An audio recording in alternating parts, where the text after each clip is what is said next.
All right, so I figured out what's something that works for me, which is I can punish myself by not allowing myself to watch anything, any movies, TV shows, or anime, or reading webcomics or anything like that the day after I binge eat. Like usually the day after I binge eat, I don't feel like anything, so I just end up watching anime and TV shows and movies all day.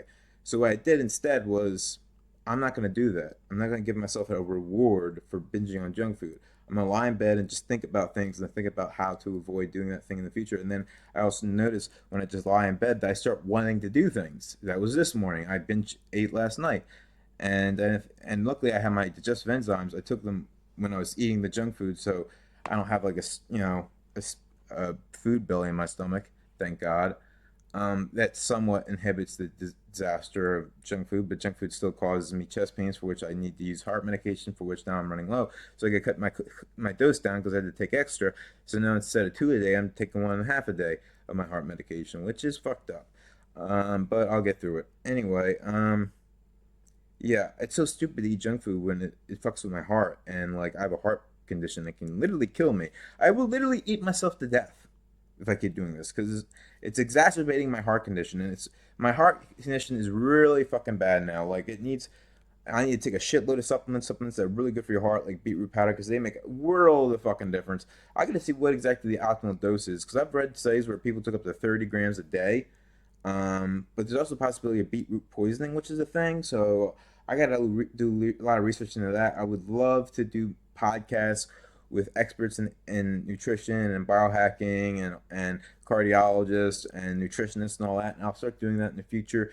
I'll start off shitty just with using my phone since I don't have a decent computer. I got to save up for a decent computer. I want to save up about $1,200 for a decent computer that I'll be able to do all the video editing I want and help do any sort of production that I want to do, any sort of creative project I want to do.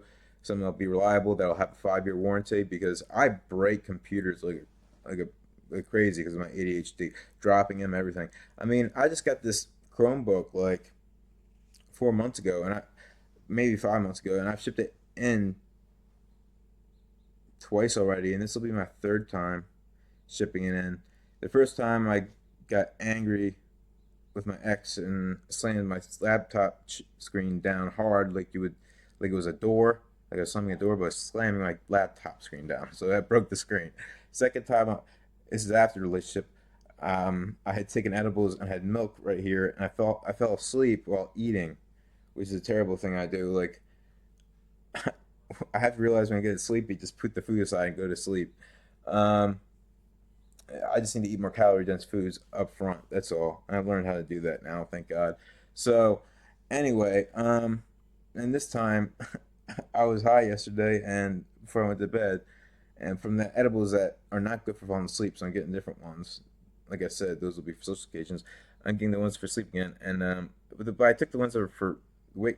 I took those ones and give you more energy, and I ended up picking up my laptop screen by the corner here and cracking just that part of the screen. So this part is all screwed up, and the rest of it, the colors are all messed up, and there's this line going through the middle of it. So it's a huge disaster. I need to figure out how to properly calibrate the use of edibles for sleep. I when I do use it for sleep, I don't use them for any euphoric purposes or anything. I'll use them when people come over, like once, twice a week, to be more social and to have more energy and all that for socialization.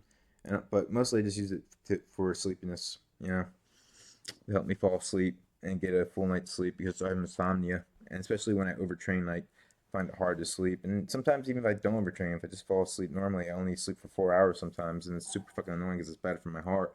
So I take, in addition to my sleep medication, I take my edibles, and I told my doctor, and he said that's fine. I take doxepin for sleep, and I take, which is an old school antidepressant, it's a tricyclic antidepressant, I believe, doxepin. Not an SSRI, because fuck SSRIs, they're too dangerous and too fucked up, and they do way too much damage to your brain. Tricyclic antidepressants, I feel, are a lot more safe, I believe, and just as effective. So I don't know why anybody would use an SSRI unless it works particularly well for their problem. But I'm no expert in that particular area. I just know things like the alpha stem are just as effective as antidepressants, but have absolutely no side effects. So I gotta start using my alpha stem again because I could be experiencing low serotonin due to various circumstances in my life. Primarily the fact that I live in the middle of nowhere and all my good friends left this shithole, this hellhole, because there's no opportunities, there's no culture, there's nothing fun to do in the wintertime, there's nothing engaging. It's like all there is to do in the wintertime are drugs and alcohol in Cape May County, New Jersey, and that's what people do a lot. You can you couldn't pay me enough to raise my kids here. You could pay me $10 million to raise my kids here, and I'd still decline it. I'd say no. No, I'll earn that over the course of my career. Fuck you. I'm not raising my kids here because I don't want them to grow up in this fucking hellhole. It's a shitty fucking place, and if they have any sort of unique interest, they're totally fucked.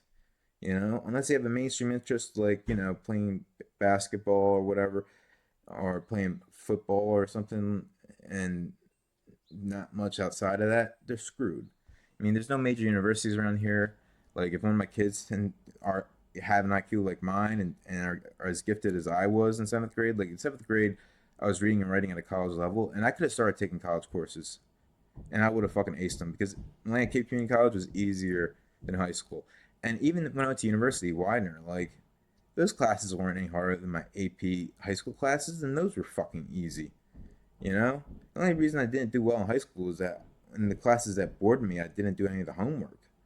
I would ace the tests, but I just wouldn't do the homework because it was boring. It's like, why do I have to do the homework? I already know this shit.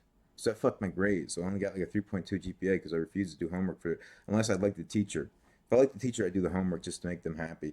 But otherwise, I'd be like, fuck you. I'll just ace the test. I don't do any of this math homework, motherfucker. It's not that fucking complicated. I studied this for fun. For like I spent summers learning math for fun. There was this great computer program where you learned at your own pace, and it was fucking amazing program. And they use this type of programs at innovative high schools and grade schools to teach kids math, and then the kids learn at their own pace. And some of the kids need extra help, so the teachers will spend more time with them. And some students don't need any help at all. And through the video game, they'll get to like calculus by the time they're in seventh grade, and advanced calculus by the time they're in eighth grade, and then they're done calculus for the rest of their educational career, unless they want to go to a local university to take more advanced math classes for whatever fucking reason. If they want to be an engineer or something, sure. Um, but anyway, yeah. Education's so fucking stupid. They don't even teach you how to think. They don't teach you critical thinking skills whatsoever. They don't teach you to study opposing viewpoints, how to use logic or evidence to determine the truth and see propaganda. The differentiate between propaganda and a like a legitimate argument made in good faith, and also the difference between a logical argument and one full of logical fallacies. Like, people are so easily manipulated, and they don't even know how they're manipulated, and they're not even aware of their own cognitive biases. As far as the most, as far as cognitive biases go, the only ones that most people who are fairly intelligent are aware of are confirmation and groupthink. And even when they're aware of it, they haven't set up any parameters or systems in place to ensure that they don't fall prey to those cognitive biases. And they don't even know about like the anchor bias or any other of the cognitive biases because they don't study them.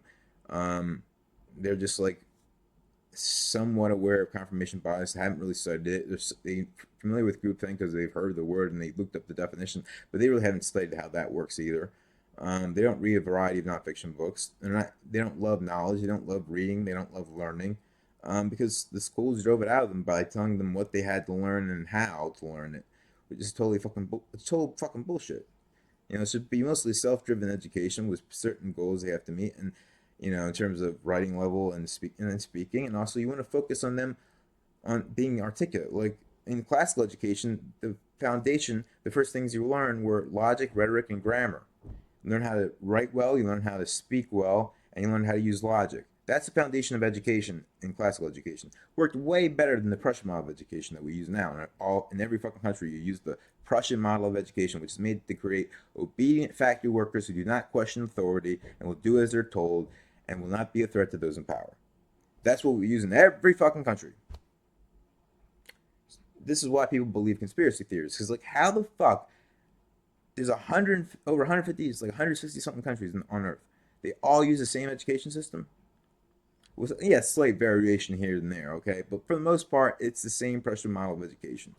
It's all government, and there's no country that has a free market in education. No school choice country in the entire world. Don't you think it's kind of weird that we don't have a single country where there's innovation in education through a free market system in the education sector, such that Entrepreneurs could come in with innovative ideas, show the new ideas work better. For example, maybe teaching the kids critical thinking skills starting in grade school and having them study contentious issues in high school like gun control and abortion and immigration and